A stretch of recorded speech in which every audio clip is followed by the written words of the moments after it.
episode 9. I am Freedom Row number 1, Dustin Hurst, former vice president of Idaho Freedom Foundation. Joining me today is Greg Pruitt, Freedom Row number 2, and he's the president of the Idaho Second Amendment Alliance, the best gun group here in Idaho. How you doing, Greg? Good, man. I'm glad to be here 2 weeks in a row. So don't hold that against me that I missed those other ones. Yeah, no, it's a miracle. It's a miracle. Okay, so on today's show, we've got a really interesting interview with Kent Marmon. He is running against Julie Yamamoto for her House seat. Julie is one of the most controversial members of the Idaho House. There are lots of adjectives I could have used there. So this should be a really good interview. Really good. I'm very curious to see what Kent's thoughts are about policy and politics. But before we do that, Greg and I each have one project we want to tell you about. Whoa. Oh my goodness. Bro, I almost forgot the best part of the show. The best part of the show. I am so sorry. Before we get into that, let's play our amazing over-the-top stinger intro thingamajig. Here we go.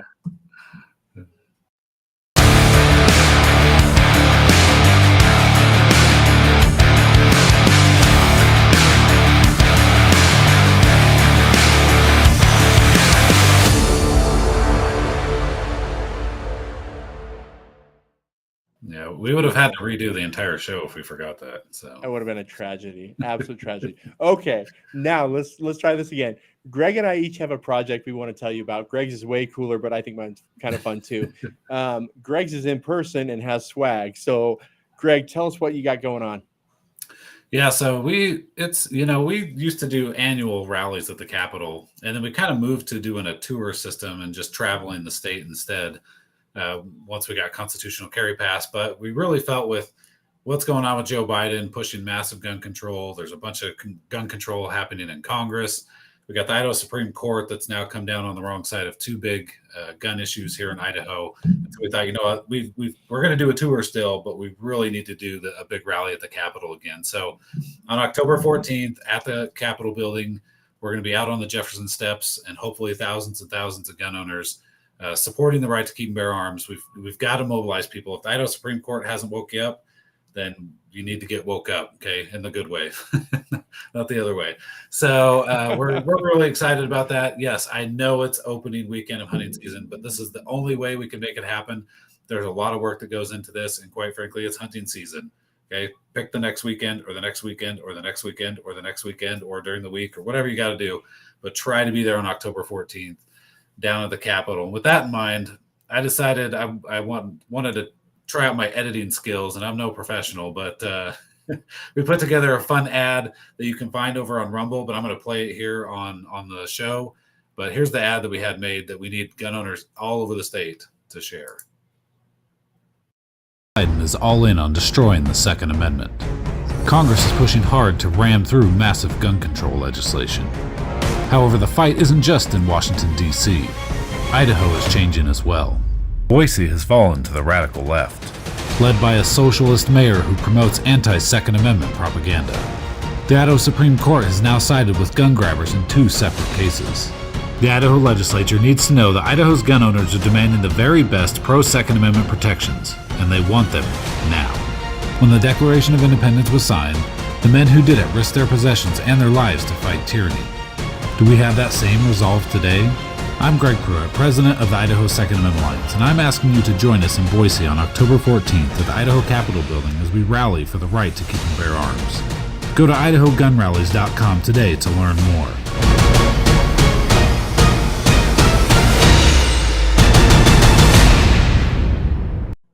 More over the top, baby. I love it. I got some chills. When you folded your arms like that right in front of the Capitol, I was like, man, that's a boss right there. That's good. idahogunrallies.com. That's where you can keep track of our tour, where we're going to be, times, dates, locations, all that good stuff. So anyway, very good. That's what I got going. What do you got going on? So mine is way less dramatic, and there's no cool video. Darn it! Maybe I'll make one. Yeah, but I have invested a little bit and built a Discord server for anybody who wants to talk Idaho politics. I got to stop banging my table and rocking my camera.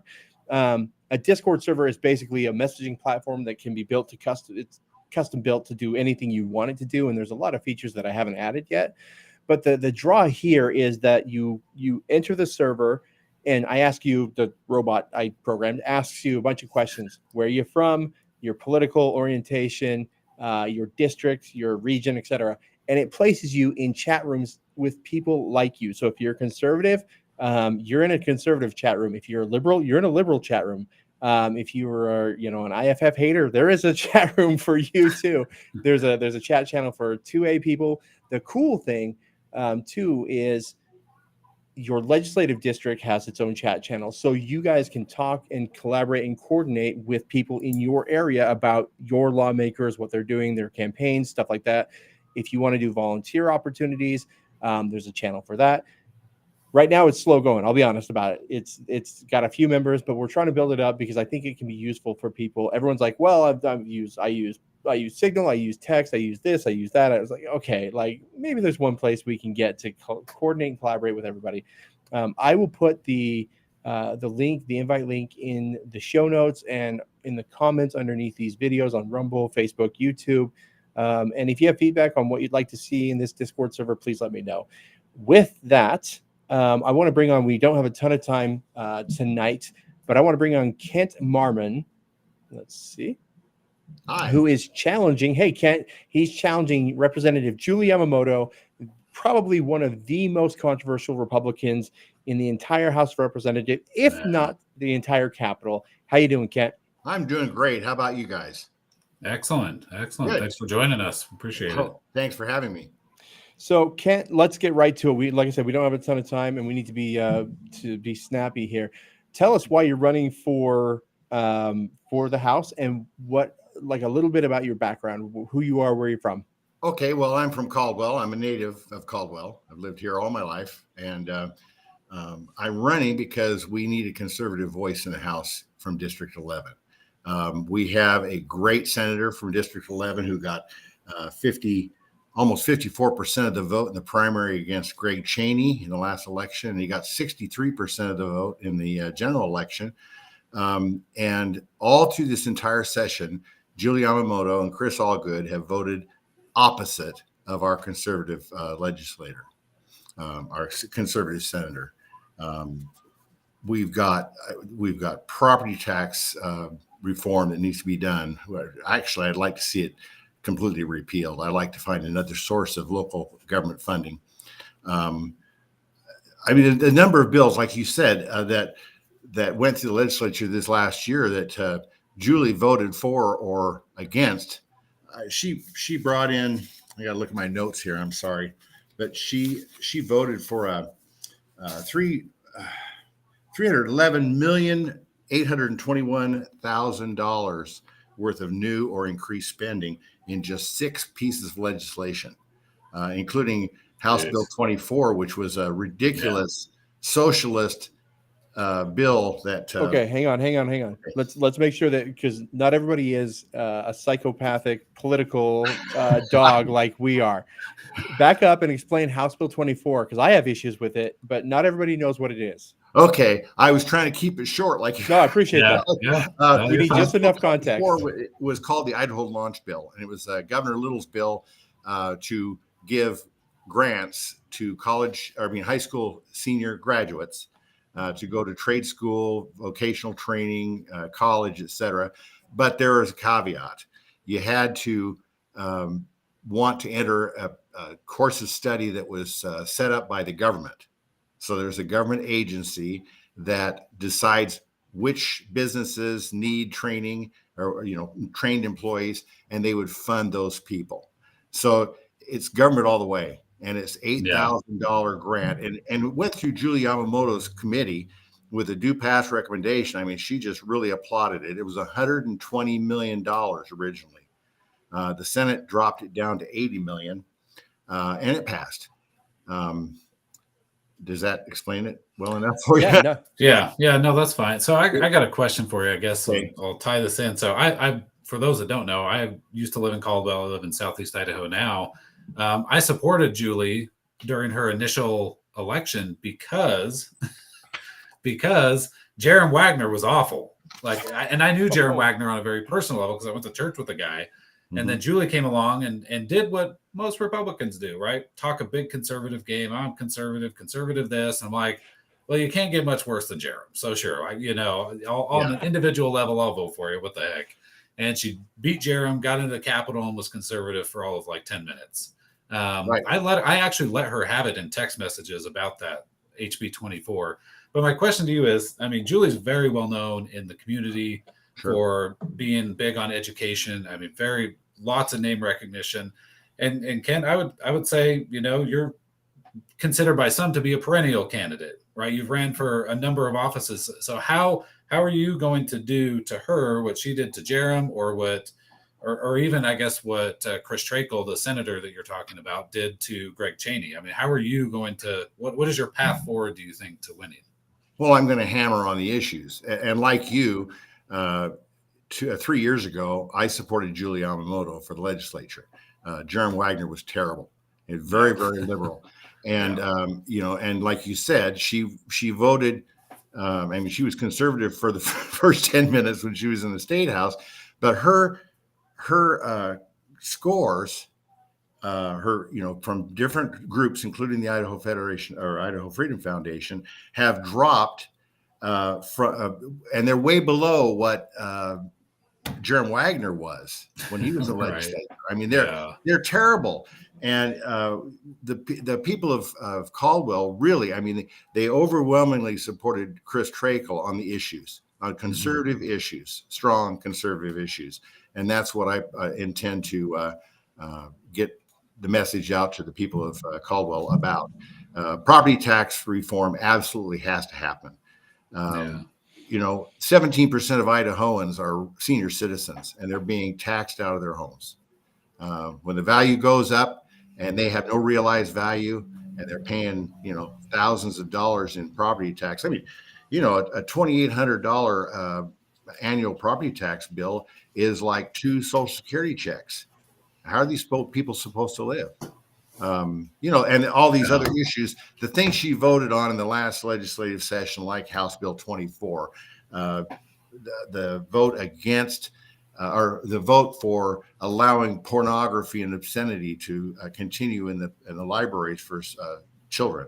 And we're not talking about a book ban. We were talking about relocating books into more appropriate areas of the library. The list goes on and on. I mean, we don't have time. Well, we have some time. If you want to talk about some of the more important issues, we can ask follow-up questions on the issues that you're focused on. So, okay. Why haven't we seen real property tax reform or relief? The property tax relief that they gave us in the last legislative session, that very difficult bill, difficult to understand, I should say, is would maybe reduce the property taxes of an average Idahoan by about 15%. And that's it. Well, hang on. This is one of my bugaboos. You said average Idahoan. Let's be clear here.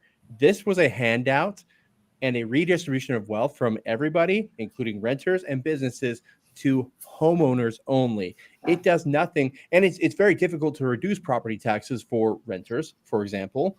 Mm-hmm. But this does nothing for renters. It was simply, I rent my apartment because we got caught in this weird thing where we didn't buy a house when the prices went sky high. Right. So now if you two own your houses, I'm paying you guys through this bill. And that's not actual property tax relief. So my question for you, Kent, is what kind of property tax relief can you provide? Because that's not it. That ain't it. Well, I want to eliminate property tax altogether. And find other funding sources for local government. People have the misconception that property tax pays for schools. It doesn't. It pays for cities, counties, highway districts, mosquito abatement districts. In our district, College of Western Idaho, stuff like that. The only things that are in property tax amount in Caldwell, it amounts to about 28% of our property tax. For the Caldwell School District, are a bond issue, supplemental levy, and another levy. It's a maintenance levy, I believe. 28% of our property tax. The rest of it's all local government. And I think through a formula utilizing sales tax, which might increase sales tax, it probably would increase sales tax, but it would eliminate property tax for everybody. And so how we deal with landlords in reducing rents if the property tax is removed, I don't know. Those are questions that we have to discuss and try to answer. But it's a serious problem, and you know, your rent, Dustin, is based on property taxes and expense of the property owner. Mm-hmm. They're passing that on to renters. Yep. So the poor renters, you know, they're paying more in some cases in rent than they would for a house payment. Yep. Yeah. The question I have for you is if you did something, people have talked about that type of swap for a long time, where you increase the sales tax, but then you get that elimination of property taxes. My question is, would it be an even wash, or would you try to reduce the overall tax burden based on calculations at the time? As you know, local governments can increase their budgets 3% a year, and they set their budget, and then the property taxes are assessed, and that's completely backwards from the way the state of Idaho budgets. We have to budget what comes into the state in sales tax revenue, income tax revenue, et cetera. Local governments just say, well, we want more money, and so they just increase their budget. They increase property taxes. And I could get into foregone taxes. You know, for instance, if a city doesn't take, or a county doesn't take 3%, and they forego, let's say 1%, so they take a 2% increase. The next year they can take 4%, because they can take that foregone tax. So they can increase the taxes, and it's completely backwards. We need to have a system set up so that cities and counties and other local forms of government are building their budgets around what the actual income is, rather than setting their budgets and increasing taxes. Does that answer your question? Yeah, absolutely. Yeah. It's a complicated thing. I mean, I've been studying the budget numbers and the state budget, and it's ridiculous. The number of pages and pages, hundreds of them in that budget. I don't know how in the world any of the legislators, even on the Joint Appropriations Committee, are able to funnel through all that stuff. They take recommendations and they vote for them. And so now we have a $13.9 or $14 billion budget, 50% increase in the last 5 years, I think it is. In our state it's budget. Huge. It's huge. So part of that was, and we'll get into this, leads to two questions, one for me, one for Greg, I think. Part of that was Medicaid expansion, which was foisted on us with the help of the socialists over at Reclaim Idaho and former Governor Butch Otter. For those who aren't aware, Medicaid expansion typically pays for people who are able-bodied single adults without kids. That's who it pays for. Free health care for them, you're paying for it. Mm-hmm. But because it's a compelling narrative, people say, oh, we want to help people. We want to give them free health care, make sure that these people in wheelchairs are, taken care of. Well, it's not people in wheelchairs, like I said, able-bodied adults. Would you repeal Medicaid expansion in the state of Idaho? I don't know how we can do anything other than that. In the budget workbook that they put out for the legislators, Health and Human Services budget, $4.9 billion. It's 38.1% of the state budget, 38.1. And you look at education, $4.3 billion. It's 33.4% of the budget. It's absolutely out of control.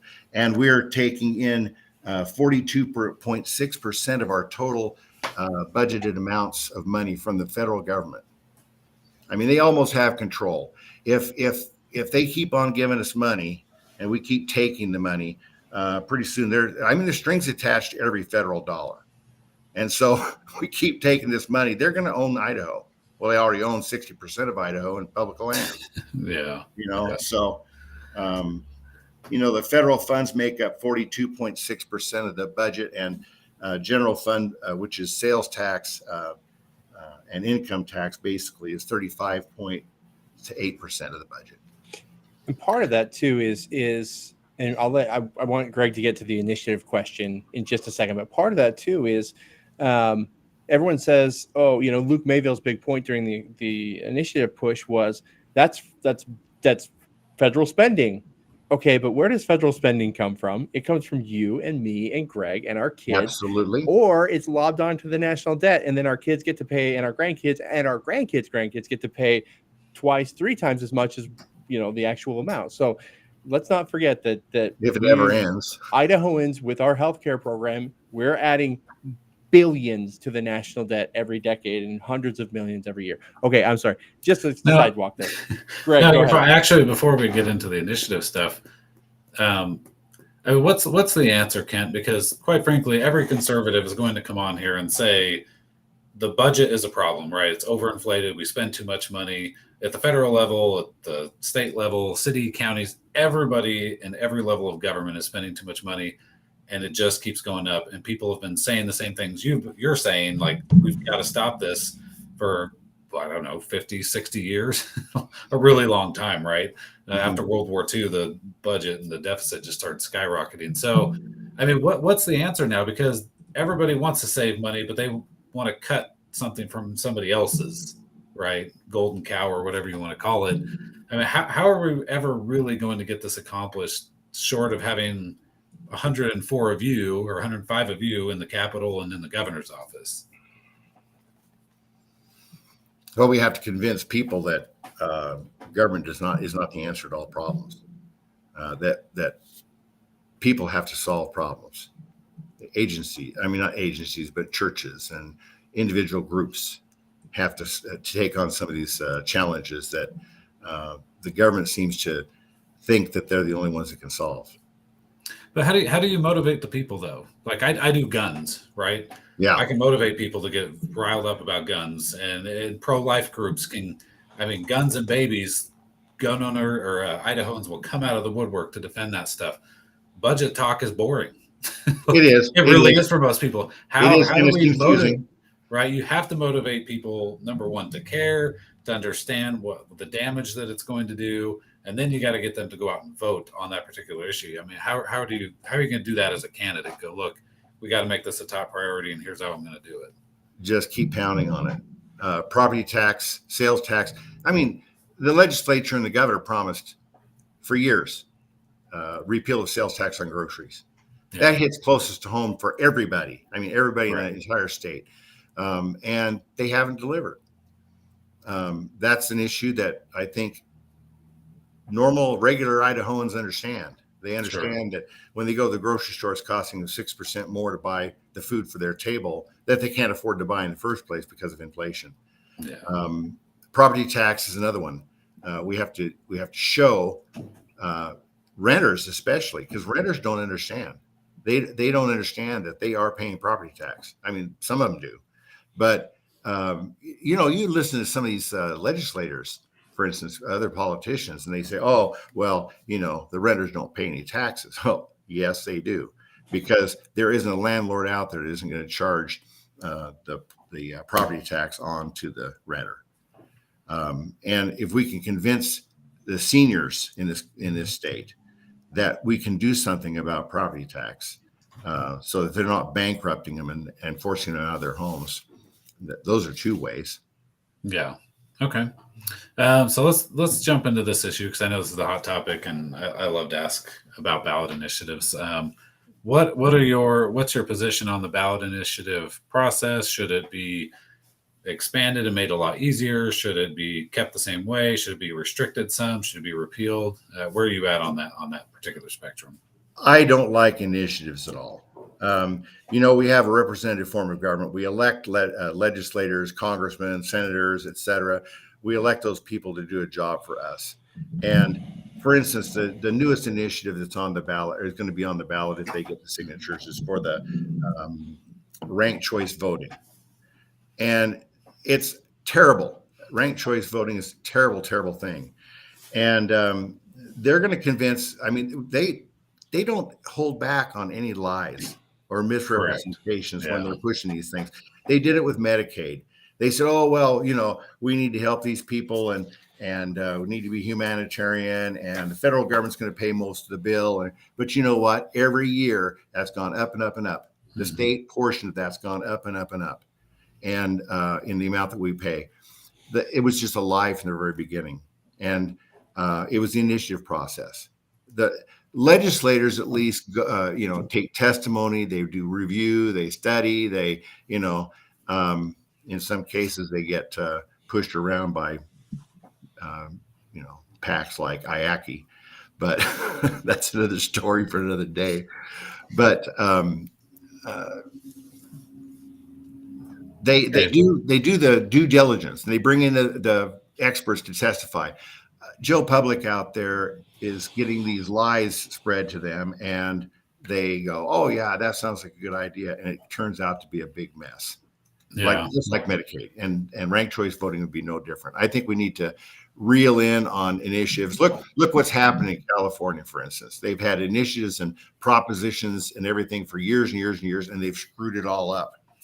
Yeah, dozens of them. Even some of the Democrat lawmakers in California are sick and tired of them because their job is being taken away by these activist groups that go out and do this kind of stuff. And you're right on the line.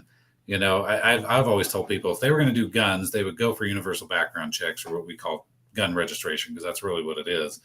And the big lie would be, well, look, we want to keep guns out of the hands of criminals. And like you said, to the average Joe on the street, well, that sounds good. I don't want criminals to have guns. Right? So you end up signing, oh, and by the way, if you want to sell your gun to your grandpa, you also got to go down and go do a background check on both of you. Wait, what? I didn't sign up for that. You said it was to keep guns out of the hands of criminals. Well, we kind of lied a little bit. So the ends justify the means 100% for this. Well, yeah, but all those regulations that they try to pass to keep the hands out of criminals, the criminals do not end up. They don't seem to care for some reason. They can find the guns. Right. It doesn't matter. Yeah. Well, since we're on that real quick, red flag laws. No, I'm not in favor of red flag laws. I mean, I don't think the neighbor should be turning in another neighbor for something. I just read something the other day about somebody who didn't like the fact that the neighbor wouldn't let him come in and see what kind of guns and ammunition and stuff he had in his house, so he reported him. That's ridiculous. Yeah.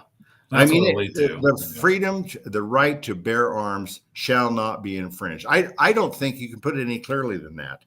Yeah. Okay. All right, Dustin. So I'm curious. I want to get into your style just a little bit. I have a friend who is running a pack or a group. I don't even know what you call it at this point, but he's thinking about putting together a pledge where you guys basically, which is weird. It's kind of redundant, where you kind of pledge to Republican principles, which is great. Like you should be if you're a Republican, but that's another issue for another day.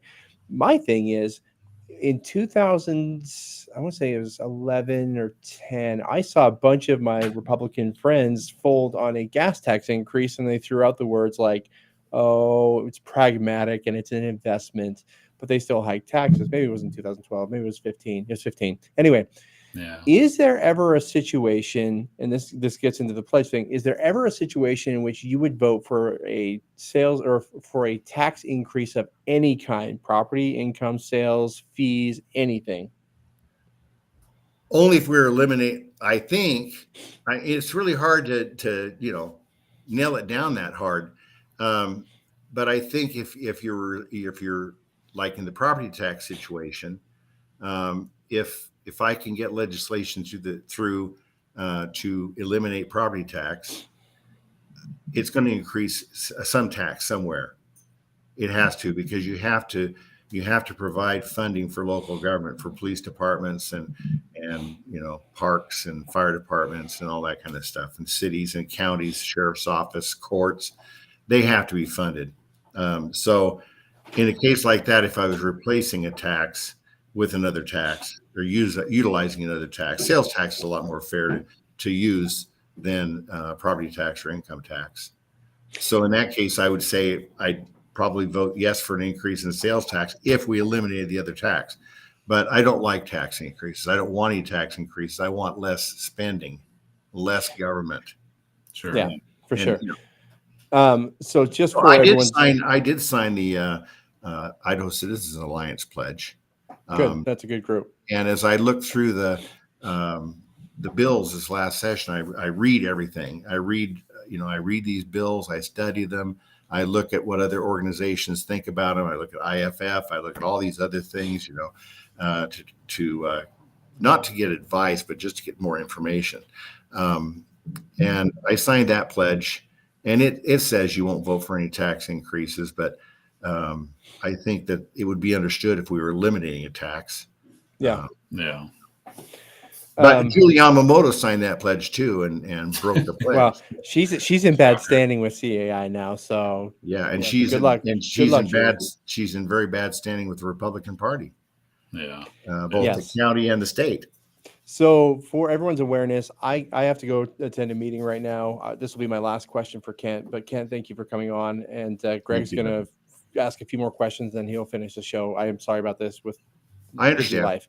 Yeah. My question is, and this is a really important one to me, and it gets in kind of at what we were just talking about too, is when you get to, if you get to the Capitol, you're going to be pressured every which way from Sunday. You're going to face pressure from lobbyists, from your constituents, from everybody, from leadership. Is there ever a situation in which you would trade your vote? Meaning, leadership says, okay, you have this great bill that you want passed. We'll get it passed if you vote for this piece of crap. You got to trade your vote. Would you ever do it? No, Why?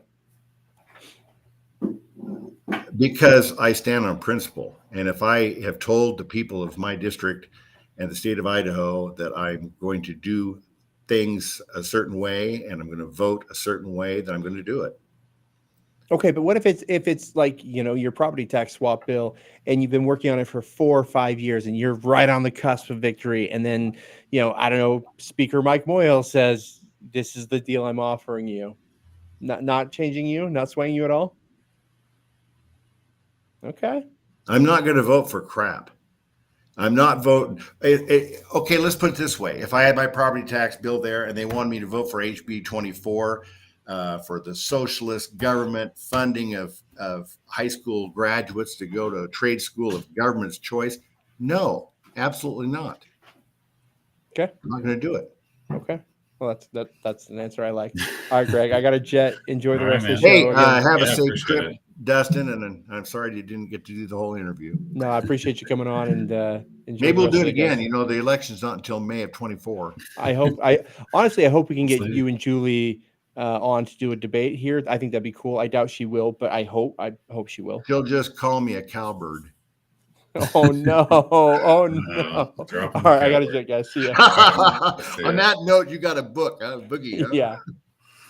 Yeah. So it's interesting, Kent, that you bring that up, and because I've talked about this for a long time, that so many good people get in there, maybe not even unintentionally realizing there's going to be so much pressure and temptation to go away and compromise on your principles. And as an example of what happened to me, we started the fight for constitutional carry in 2012, not in the 2012 session, but in the fall, we started our group.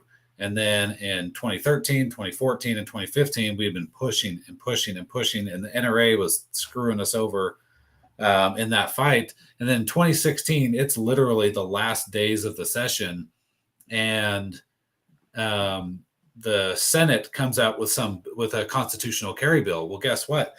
They were going to remove constitutional carry outside of city limits for non-Idahoans. They were implementing gun control. I mean, that's what the NRA and the Senate folks came up with, and it would have been very easy for me to go, screw it. You know what? We've got Idahoans 21 and older. We've got it. We're good to go. Just whatever. It's no big deal. And we came out, we went and protested at the Capitol outside the Senate chambers and said, this bill has gun control in it, right? We're not going to compromise. Like, okay, if we're not going to get it down to 18, which is what it should have been, we'll take 21, because right now there is no constitutional carry, right? And so we were able to move the needle pretty far, but we stopped. And I mean, it could have been very easily just accept the gun control compromise because we got the issue that we wanted. In fact, the NRA rep called me that night. It was like, what are you doing, dude? This is your issue. You've got it. It's in the bag. And I said, I'm not going to accept gun control. I'm not going to do it. And, threw him off guard and stuff. So it's hard, man. I mean, you see good people go in there and those temptations and that desire to just get something done, right? And then you end up compromising on your principles because you want power as a chairman. You want to be a vice chairman. You want your bill to pass. You want this. I've always told people, typically speaking, especially in the House, if I see you in a chairmanship within 2 terms, something's got horribly wrong. Unless we've got a really good speaker, then maybe there's a caveat there. But Yeah. No, I just, you have to stick to your principles. And Julie, she ran 3 years ago the first time, and she had all kinds of conservative statements and stands and positions and everything. My positions haven't changed. I've been spouting the same stuff for several years, and I put out an email newsletter that I go in and I talk about the pieces of legislation. I clearly state my position. I fight for those things, and I spent I can't even tell you how many hours. I was probably working as many hours as the legislators were, maybe more, because I read the bills, and most of them don't. But sending out emails, urging other people to do it, contacting legislators. I contacted Julie so many times over the last 2 years, 3 years, actually, 3 sessions. And I mean, I don't remember, it was last session or the session before, there was a $200 million, some kind of, I don't even remember the bill, the details, but it was a grant to preschool education. And it was going to go to this nonprofit organization that was working with preschools. Okay. Yeah. And do a little research on that preschool. And it was, they push CRT, and critical race theory, et cetera. Yeah. And I got a hold of her and I told her, you can't vote for a bill like this. This is what it's going to do. And by the time I was done with the phone call, I thought that she was going to vote against the bill. Oh, no, she got into on the House floor. She voted for the bill. Yeah. And this happened time and time again. And you can't have, the people of Caldwell and District 11, and that's District 11 makes up almost all of Caldwell. Most of Caldwell. It goes outside of Caldwell too. But,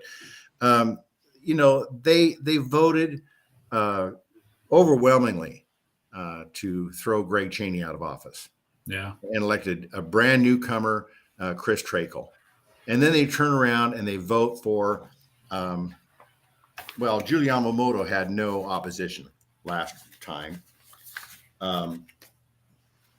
Between Mike Miller and I running as conservatives against Chris Allgood, there was no incumbent in the race.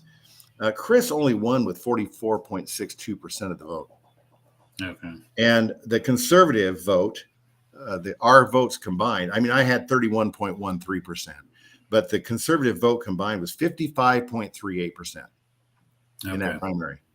And I think that the people of Caldwell deserve a conservative, hardworking conservative person who will go in there and cut taxes, cut government, cut regulation, do all the things that Chris Trakel, he stuck by his word. He voted the way he said he was going to vote. And, I think we really need that. There were 437 votes less for Julie Yamamoto as unopposed than there was in the Senate race, and 298 less in the House race that was contested. Yeah. So anyway. Okay. So what other issues do you think are important to the people of Caldwell other than property taxes, or anything else that you're like, I really need to go and focus on this? Or is it more of Julie Yamamoto is a total rhino and we got to get her out of there? Well, that last statement's true, but sorry, sales tax repeal on groceries. Okay. We need to push for and pass educational choice for parents so that the money can follow the student instead of following the institution. I like the bill they had in the last legislative session, it left some money on the table for public education, while it allowed parents to take their kids to a private school or that type of thing. They could go where they wanted to. And homeschoolers didn't like it. They thought they would be, have strings tied to it. Well, they didn't even have to take the money, so it wasn't something you had to do. But the savings account was a good idea.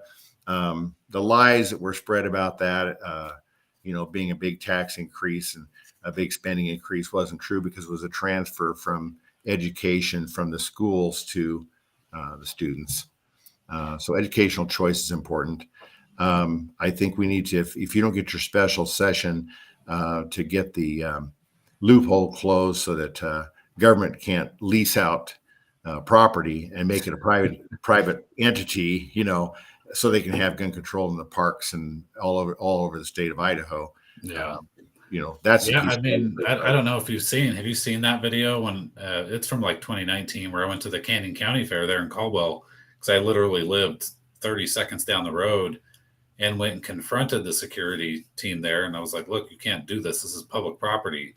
And we ended up getting in and getting that corrected. But that's a problem every single year with that.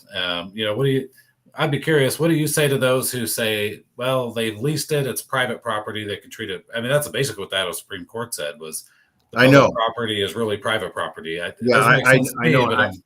I disagree with that. It's still public property. Yeah.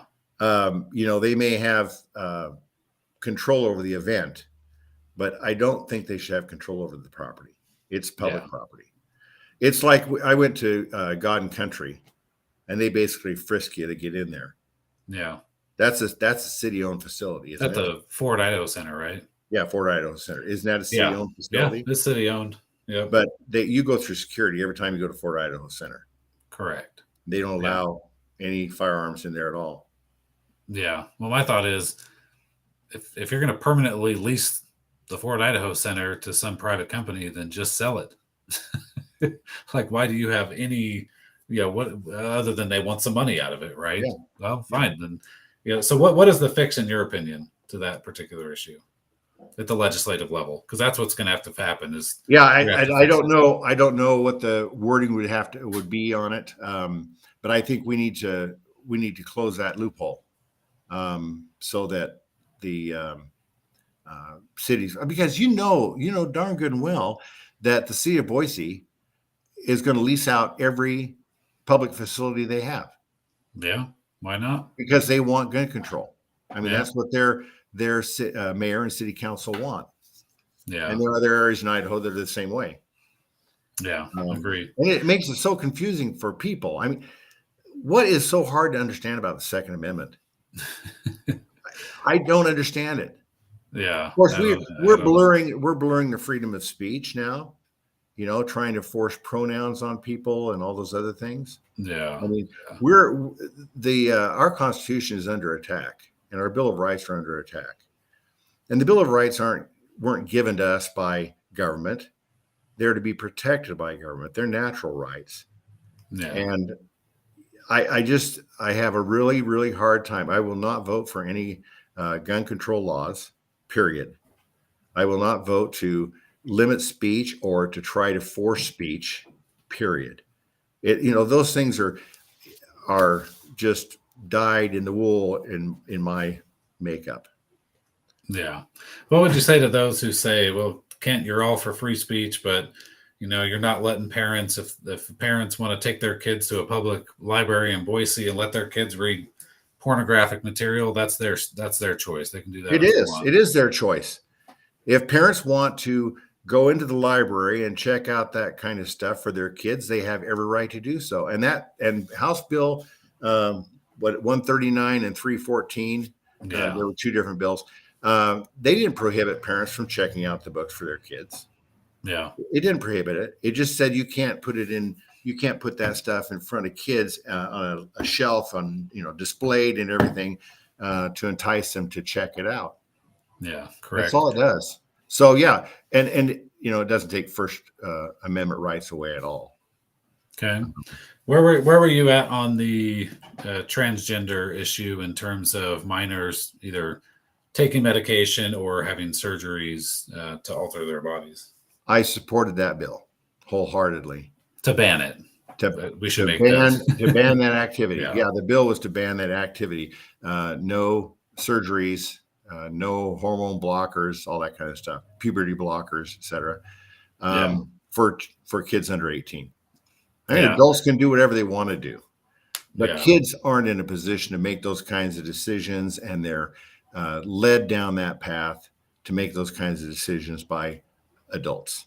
Yeah. What's funny is a lot of people don't remember this, but when we were fighting in 2019, we got the age limit lowered for constitutional carry from 21 to 18. And all the gun grabbers, when they came and spoke at the Capitol, were like, look, you're 21, your brain is just not fully developed, and your ability to carry a firearm, that's a really serious thing. And lowering it to 18-year-olds they just don't have the mental capacity. And now we're over here like 7-year-old wants to be a girl. Sure, go cut off his downstairs. And and that's he understands that he's really a girl. And I'm like, really? So a 21-year-old can't carry a gun because his mental capacity is not enough, but a 7-year-old can determine that he's a girl? Wow. Well, and we have laws, other protective laws like that for kids. Tobacco use, alcohol use, tattoos. Even though Oregon wants tattoos, right? Yeah. Even though the Oregon wants to let 16-year-olds vote, and you know why? Because they can sway those kids to vote the way they want them to. They've been indoctrinating them for a long time. Yeah, and that's what's happening with this sexual thing too. Yeah. It's actually, absolute moral decay. Have you seen the Sound of Freedom movie? Twice. Okay. Yeah. We went last night, and I knew that there was a major child trafficking situation, and one of the members of our church is deeply involved in the organization. Anti-trafficking organization in Idaho. Our church is involved in it. It's happening right here. And these people out there are naysaying and saying, "Oh no, that doesn't happen. This is just all made up and everything." This whole thing, this whole cultural change, sexual, it's not even a sexual revolution. It's just ridiculous. Evil. It's evil, absolutely evil. And So, I applaud Nampa School District, for instance, the bill that the ordinance policy or whatever they passed. It's a hands-off policy, basically, on that issue. They're not going to change pronouns. They're not going to use, let kids change their names. Their sex is their biological sex on their school records, and teachers can't talk about it. I mean, it was a great move. I wish Caldwell would do the same thing. Yeah. Caldwell had its own controversy with the bathroom issue. And it's still going on. It's still going crazy. All right. Well, I got to get wrapping up here. But I wanted to give you an opportunity to, and we do this with all our guests, do your pitch to the people, and you can plug your website and wherever people can get in contact and learn more about you. Okay. Well, I'm Kent Marmon, and I'm as I said earlier, I'm a lifelong resident of Caldwell. Was born and raised here, and I have been involved in politics for many, many years. And I usually pick the tough races, and I do.